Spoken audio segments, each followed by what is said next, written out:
সরকারের পক্ষেও সম্ভব না, কারো পক্ষেই সম্ভব না। সরকার সচেতন হলে আমরা তাকে সহযোগিতা করব।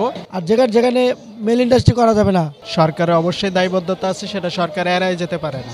একটা গাছ যদি আমি লাগাই থাকি, আমি মরে গেলেও আমার পরবর্তী জেনারেশন সেই গাছ থেকে উপকার পাবে। বিল্ডিং যে বানাইতেছে কোনো সিস্টেম ছাড়াই বিল্ডিং বানাইতেছে। আসলে আমরা নাগরিক হিসাবে আমাদের মূল একটা দায়িত্ব আছে, সেটা হলো যে আমরা সবাই যদি সচেতন হই, কারণ নিঃশ্বাসটা আমরাই নিই এবং আমরা শরীরে অ্যাবজর্ব করি। তো নিঃশ্বাস নেওয়ার সাথে সাথে যদি আমরা দূষিত বাতাস গ্রহণ করি, তাহলে আমার স্বাস্থ্যের হানি হবে। এই জিনিসটা প্রত্যেকটা মানুষের আগে জানা দরকার। যদি আমি সচেতন হই, আবার সরকারও সচেতন হবে, আর সরকার সচেতন হলে আমরা তাকে সহযোগিতা করব। এইটা হলো আমার কাছে মনে হয়েছে। সো দ্যাট আমরা চলুন গাছ লাগাই। আমরা সুস্থভাবে বাঁচতে চাইলে আমাদের সুস্থ বাতাস লাগবে, সুন্দর বাতাস লাগবে, অক্সিজেন লাগবে, তাহলে আমরা বাঁচতে পারবো, আমাদের পরবর্তী জেনারেশনকেও আমরা বাঁচিয়ে নিতে পারবো। অতএব আমরা আশা করব প্রত্যেকটা নাগরিকের সচেতন হওয়া উচিত। শুধু সরকারকে আমরা কেন বলবো? আমি একটা গাছ লাগাতে পারি। একটা গাছ যদি আমি লাগাই থাকি, আমি মরে গেলেও আমার পরবর্তী জেনারেশন সেই গাছ থেকে উপকার পাবে। অতএব আমরা গাছ লাগাই, সুস্থ থাকি এবং আমাদের দেশটাকে সুন্দর করি, আবহাওয়াকে সুন্দর করি, পরিবেশকে সুন্দর করি এবং আমরা মুক্তভাবে নিঃশ্বাস নিতে পারি। সেই কথাটা আমরা সবাই সচেতনভাবে নিজে সচেতন হই এবং প্রত্যেকটা মানুষকে আমরা জানাই। আমরা নিজেরা সচেতন না হইলেও তো এটা আসলে মানুষ কেউ নিজের থেকে সচেতন না হইলে সচেতন করা সম্ভব না। সেটা সরকারের পক্ষেও সম্ভব না, কারো পক্ষেই সম্ভব না। যার যার জায়গা থেকে তার সচেতন হইতে হইব, এটা আমি মনে করি। তারও এটা আগে আসতে হইব, জনগণকে সচেতন করতে হইব। সেক্ষেত্রে জনগণ আরও একটু উৎসাহ পাবে। এটা অবশ্যই সরকারের একটা দায়বদ্ধতা আছে, সরকারের অবশ্যই দায়বদ্ধতা আছে, সেটা সরকার এড়াই যেতে পারে না। যে কোনো মেল ইন্ডাস্ট্রি করতে হলে বাংলাদেশে পরিকল্পিত লাগবে, পরিকল্পনাভাবে চিন্তা ভাবনা করে করতে হবে।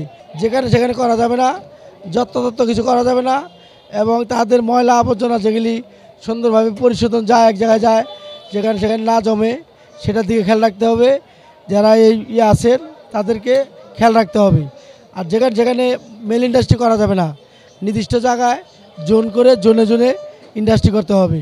এই আর কি বাংলাদেশের নাগরিকদের বাঁচার জন্য এটা খুব গুরুত্বপূর্ণ। এদিকে সরকারের যারা এই আছেন তাদেরকে খেয়াল রাখতে হবে, ওইভাবে গঠিত করতে হবে। যেখানে কিছু করা যাবে না, তাহলে আমরা ভালোভাবে আমাদের ছেলে মেয়ে নিয়ে, আমাদের প্রজন্ম নিয়ে আমরা বাঁচতে পারবো। ওই যে এখানে সেখানে ওই বিল্ডিং বানাইতেছে, তারপর বিল্ডিং যে বানাইতেছে কোনো সিস্টেম ছাড়াই বিল্ডিং বানাইতেছে।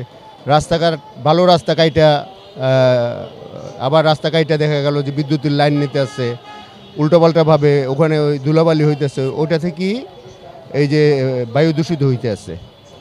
এই আর কি বলবো, কোনো সিস্টেম নাই, এগুলার কোনো সিস্টেম নাই। সিস্টেম ছাড়াই তদারকির কেউ নাই, এটা দেখার মতন কেউ নাই। যে যেভাবে পারতেছে সে সেইভাবে বিল্ডিং বানাইতেছে, রাস্তা কাটতে আসছে। তারপর ড্রেনেজ ব্যবস্থা, ওই যে ড্রেনে দেখা গেল জ্যাম লেগে গেছে গা, ওখানে কেউ যে এসে পরিষ্কার করবে এরকম কোনো সিস্টেম নেই, যার কারণে দূষিত হইতেছে। মিল ফ্যাক্টরি বানাইতেছে উল্টোপাল্টাভাবে, এই এছাড়া আর কি। দোকানের সামনে, রাস্তার পাশে যার অবস্থানে সেই পরিবেশ রক্ষার কারণে যত গাছগাছালি, ফুল ফল সবজি যেভাবে যেরকম পারে সেটা উৎপাদন করার চেষ্টা করা হোক। এর পরিপ্রেক্ষিতে পরিবেশ সুন্দর হবে, দেশের উন্নতি হবে, মানুষের জীবন দীর্ঘায়ু হবে এবং ধুলাবালি এবং বিভিন্ন রোগ জীবাণু থেকে মানুষ নিষ্কৃতি পাবে। আমরা সাধারণত নিজের বাসার ময়লা জানলা দিয়ে, পাশ দিয়ে, চিপা দিয়ে আরেকজনের গায়ের উপর ফেলি, এগুলো থেকে বিরত থাকি। উচিত হচ্ছে আমাদের আশেপাশে পরিষ্কার করা, যে আমাদের যে বাইরে ডাস্টবিন আছে ওইখানে হচ্ছে ময়লা ফেলা, বাইরে যেন আমরা না ফেলি। এরপরে হচ্ছে গিয়ে মানে সবারই সচেতন থাকা উচিত, যেন মানে আশেপাশে ধুলাবালি না হয় বা ময়লা আবর্জনা বাইরে না ফেলে।